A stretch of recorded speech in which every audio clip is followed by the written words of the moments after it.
What kind of blowback? Oh man, so much. I think that look, man, when I had Shia Labeouf on, after these allegations came out of him and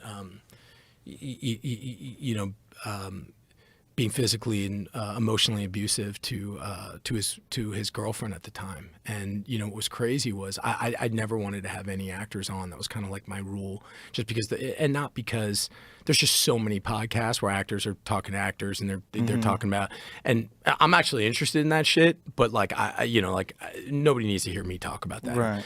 But Shia at the time, he was a guy that, when we did Fury together, that was such a wild experience. And, he was this guy who came in, he like pulled his tooth out because he thought his character shouldn't have a tooth. He like cut his face, he didn't shower for 8 months. And at first when I met him, I was like, wow, this guy's just fucking, he's just loud, he's wearing his process on his sleeve, showing everybody how hard he's working. But what I found, after the 8 months of working with him, was somebody who, and I and this is, it's just my own, he is every bit, this thing is every bit as vital to him as it was with me. I found a real partner. I found a real kindred spirit. I found that he was so fucking, he was willing to risk it all for this, for the work. And I walked away with like an enormous amount of respect for him and love for him. I also saw a guy who grew up as a child star, a guy who was felt like he needed to bleed out for his art, felt that he needed to live wildly out on the street and in real life in order to sort of maintain that danger in his work. And I'm coming from a guy, me at this point, where I did all that when I didn't have the umbrella of being, a big movie star, and I didn't have that. But now I'm a guy who's absolutely a committed husband and father. That is my life. Like that, like my life is my family, and what I found is the things that I can tap into, and my emotional sort of accessibility of being a dedicated father and husband is so much greater than when I was sort of this wild animal. And I care about people way more than I care about myself. My ego is dead in that in that sense. So I really wanted to be there for him. And the first thing I remember seeing him and seeing this like raw nerve and this unbelievable talent, I would say I think he's the best actor I've ever worked with. And I really wanted to protect him. And I think more than anything else, I really wanted to show him what a real friend was like. I just remember like saying that to myself. I want to show you what a real friend is like. I feel like you've never really had a real friend. And my friends, the guys that I grew up with, they've been my best friends my whole life. They couldn't do anything without them. I value that so much, right?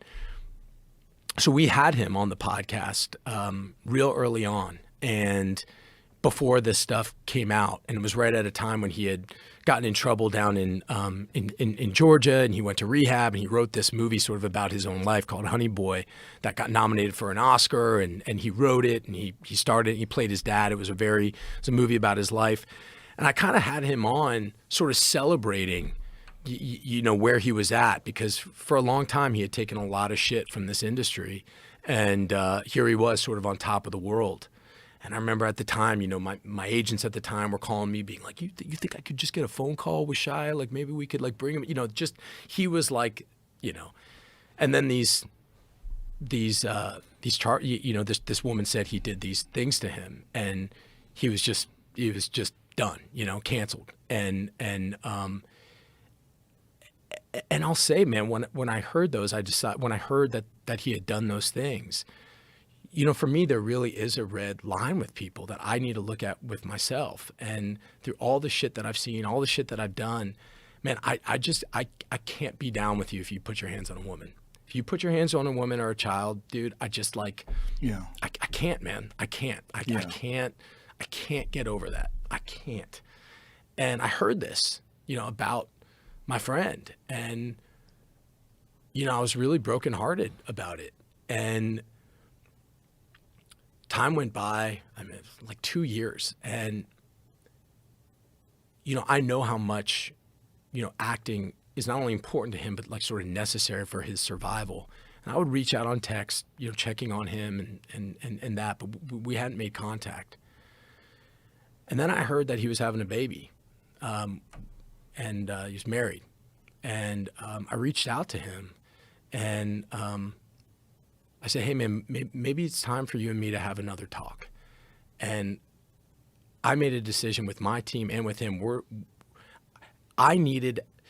Again, you go back to the intentionality. And I really looked at this role that you have of being a friend.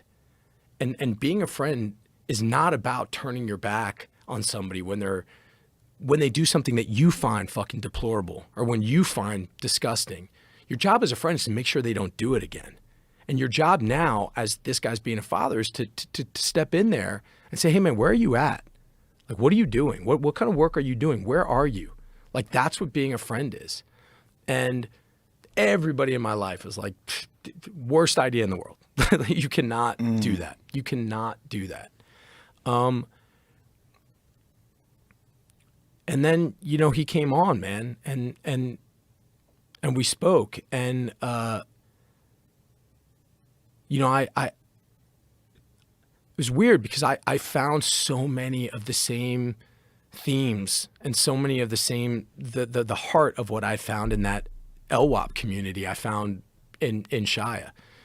The level of disgust, the level of work, the level of commitment, the level of shame, the level of time spent, this fluency with his victim. And I had no interest in exonerating him or saying or saving him in any way. I wanted to check on him and I wanted to see how he was doing. And I felt that was an honest thing.